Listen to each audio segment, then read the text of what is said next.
boa tarde. Hoje nós vamos continuar o nosso estudo, né? Guia profético para os finais dos tempos, enfrentando o futuro sem medo. E hoje nós vamos dar continuidade à segunda parte, sobre os objetivos da igreja no finais dos tempos. Hoje nós vamos estudar o segundo objetivo, que é o alcance. No capítulo anterior nós vimos um sinal específico do finais dos tempos, que se relaciona com a igreja. É o derramar da última chuva do Espírito Santo. Assim como em Israel, acontece também dois derramamentos principais, né, de chuva. O primeiro no início do inverno e a última no final da estação. O Espírito Santo será derramado na igreja em duas visitações. Sobre a igreja do Novo Testamento. E na última, sobre a igreja no tempo do fim. Então, o primeiro derramar foi lá em Pentecostes, pelo Espírito Santo. E o segundo derramar será agora, no tempo do fim. Em ambos os casos, da chuva natural e da espiritual, qual é o propósito? O propósito é a colheita. A chuva tem o propósito de levar o amadurecimento do fruto, dos frutos. Então, o propósito dessas chuvas é a colheita. No caso natural, nós esperamos, logicamente, uma colheita natural, né? Uns grãos de qualidade, uns grãos bons para serem comidos e para serem usados, para serem replantados. E quanto ao espiritual, nós esperamos o quê?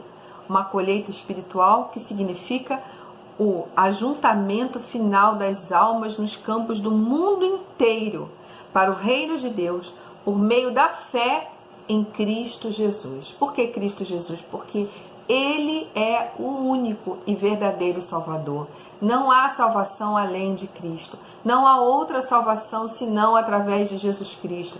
A palavra de Deus diz que Jesus Cristo ele é o caminho, a verdade e a vida. Ninguém vai a Deus a não ser através dele.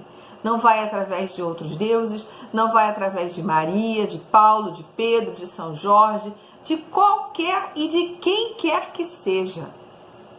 A palavra de Deus diz que somente Jesus Cristo ele é o caminho, a verdade e a vida. Só ele leva a Deus. Tudo no artigo definido. O significa único. O caminho, o único caminho. A verdade, a única verdade. A vida, a única vida. Uma passagem muito clara no Novo Testamento deixa que fala sobre isso. Sede, pois, irmãos, pacientes até a vinda do Senhor.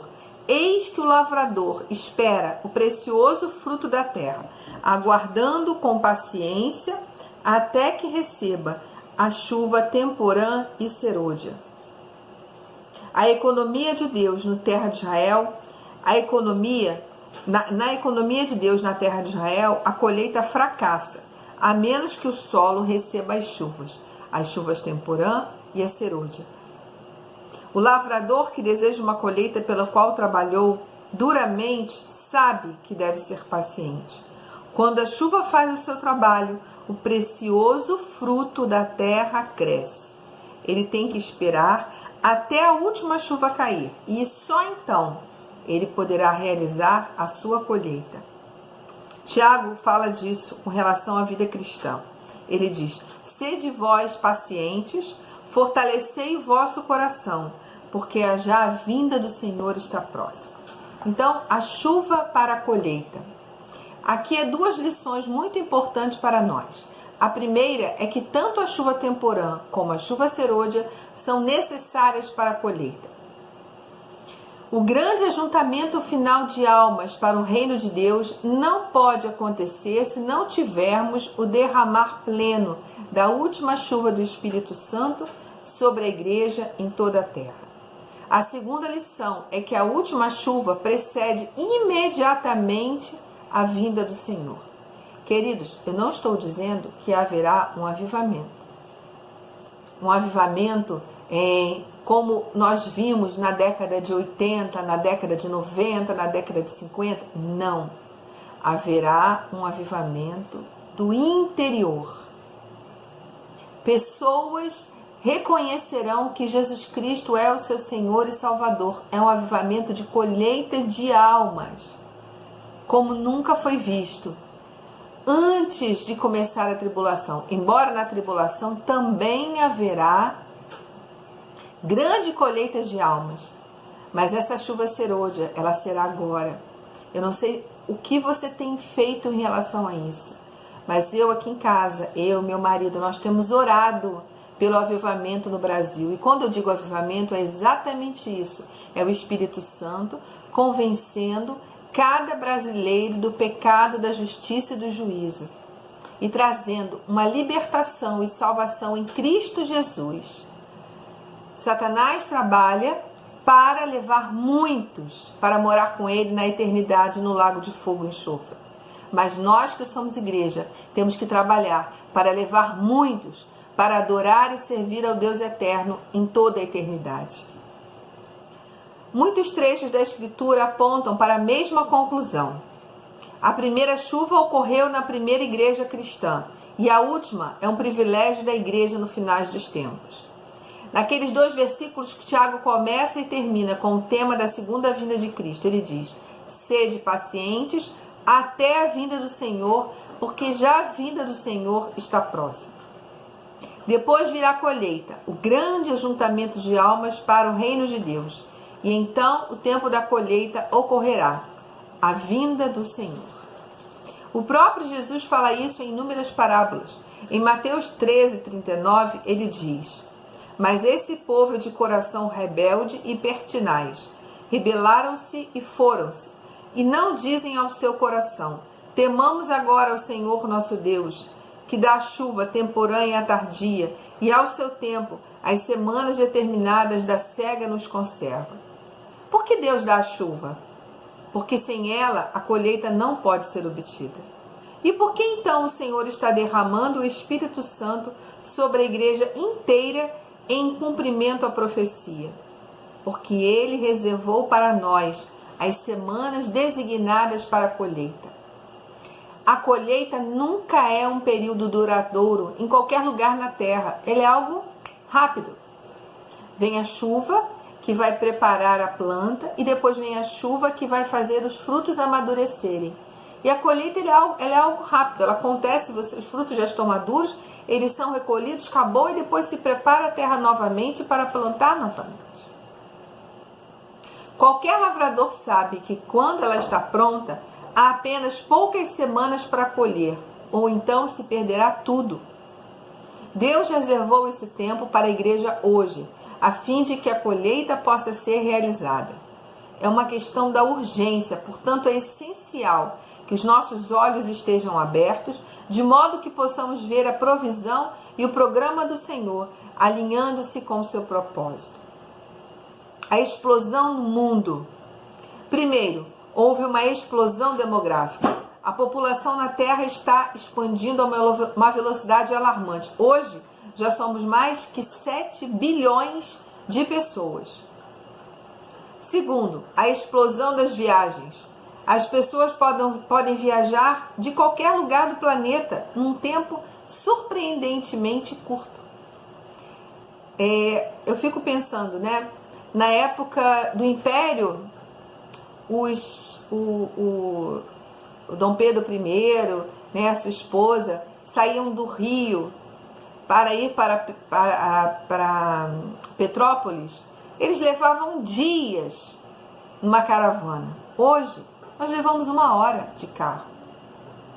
E assim são outros lugares, né, de avião. Então, assim, cada vez mais nós podemos ver o quanto que essa colheita pode ser expandida. Terceiro, uma explosão das comunicações. A imprensa tem uma revolução ocasionou uma revolução enorme com a descoberta, né, do computador e de tanta tecnologia que cada dia mais está cada vez mais desenvolvida. Quarto, a explosão espiritual. Um derramar mundial do Espírito Santo tem trazido de volta renovação, força e vitória para a Igreja de Jesus. Vamos imaginar em detalhes. Suponha que em meio da explosão populacional, com todas as facilidades de viagem e comunicação ao nosso dispor, haja uma tremenda explosão espiritual na igreja. Imagine que o Espírito Santo tenha sido restaurado à igreja no seu poder, na sua glória e na sua plenitude. E que a igreja, por sua vez, tenha se tornado unida e capacitada pelos 5 ministérios, cheia do poder do Espírito, e que depois, de acordo com os propósitos de Deus, fosse investida desse equipamento espiritual e desta visão nos campos maduros da colheita do mundo hoje. Qual seria o resultado? Ora, o resultado seria o quê? Uma colheita de almas, né? Muitas almas reunidas para o reino de Deus. Eu creio que esta colheita será nos fins dos tempos, o cumprimento dos propósitos de Deus. Nós, que pertencemos a Jesus Cristo nesse tempo, temos que seguir os planos de Deus e executá-los. O livro de Provérbios diz que o que dorme na colheita é filho da vergonha. Nós precisamos orar, para que não sejamos filhos de Deus que dormem na colheita e envergonham o nosso Pai, mas que estejamos despertos para o que o Senhor está dizendo e fazendo nos dias de hoje. A iniciativa está com a igreja. Quando vemos uma colheita do ponto de vista do Senhor, percebemos que, embora raramente o povo de Deus note, a iniciativa no mundo está, na verdade, com Ele, e não com os políticos, cientistas e com os comandantes. O Pai não permitirá que essa responsabilidade passe para outras mãos. Enquanto a igreja estiver aqui como representante do seu Filho Jesus Cristo. Nós vimos que os discípulos, né, em Mateus 24, faziam muitas perguntas para o Mestre. Aqui em Mateus 24, 3 diz: E estando assentado no Monte das Oliveiras, chegaram-se a ele e os seus discípulos em particular, dizendo: Dize-nos, quando serão essas coisas e que sinal haverá da tua vinda e do fim do mundo? Jesus tinha acabado de dizer que o templo seria destruído e os discípulos, sendo judeus religiosos, não poderiam conceber isso para que acontecesse. Por quê? Porque eles não acreditavam. Obviamente, eles estavam errados. O templo foi destruído no ano 70 depois de Cristo. Mas o tempo ainda não acabou. E isso já faz mais de 2000 anos. Então, que sinal haverá da sua vinda e do fim do mundo? O sinal seguro da vinda do Senhor Jesus está aqui em Mateus 24, 14. E este evangelho do reino será pregado em todo o mundo, em testemunho a todas as gentes, né? Nos 10 versículos seguintes, Jesus dá muitos sinais: guerras internacionais, fome, terremotos, pestes, perseguição de cristãos, apostasia, traição entre cristãos, falsos profetas, seitas, iniquidade abundante que leva à falta de amor. Neste breve resumo, nós não vemos o sinal. O sinal é que o evangelho do reino será pregado a toda criatura. E então virá o fim. Que fim é esse? É o fim quando terminar os 7 anos da tribulação.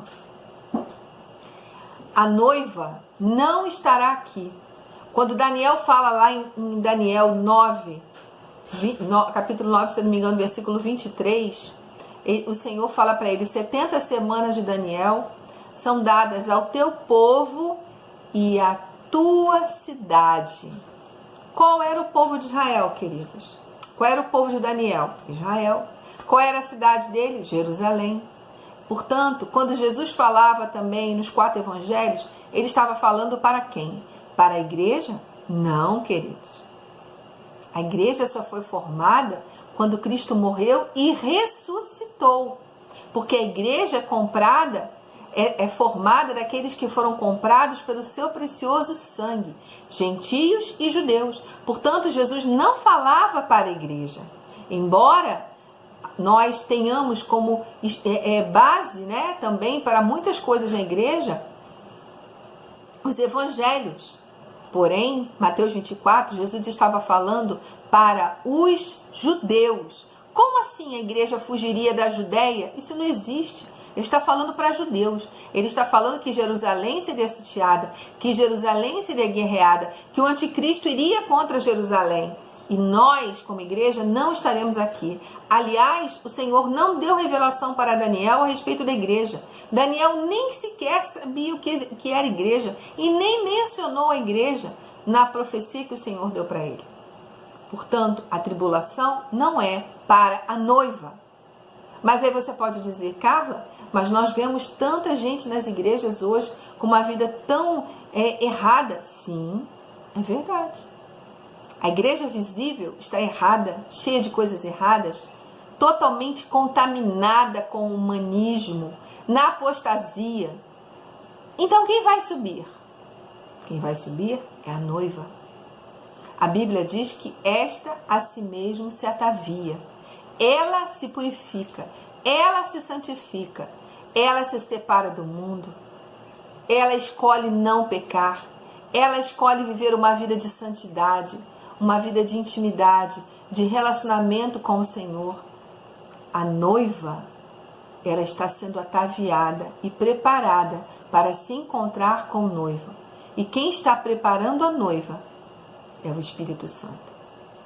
Portanto, muitos que se acham noiva serão surpreendidos, porque a noiva é aquela que está se purificando, é aquela que está se separando do mundo, é aquela que não tem prazer em pecar, é aquela que não vive na prática do pecado, é aquela que busca a semelhança de Jesus, é aquela que deixa o Espírito Santo dirigir todo o seu ser, é aquela que busca uma vida de relacionamento cada vez mais íntimo, é aquela que tem prazer em fazer a vontade do Pai, em negar a si mesmo. Essa é a noiva. Então, existe um dia específico e designado para a volta de Jesus? Sim. Sim. Para a segunda vinda, que será no final dos 7 anos. Para o arrebatamento, não. O arrebatamento, ninguém sabe o dia e nem a hora. Somente o Pai e o seu Filho. Bom, aqui fala também, a geração que entrou na terra prometida. O Todo-Poderoso sabia que cerca de 4 séculos antes ele disse a Abraão que os seus descendentes, o povo de Israel, entrariam na terra prometida. Na sua presciência, Deus tinha o conhecimento de que uma geração fracassaria e a seguinte obteria o sucesso. O mesmo está sendo verdade para a igreja. O Altíssimo sabe qual geração será bem-sucedida em cumprir a tarefa. E eu creio que é a nossa.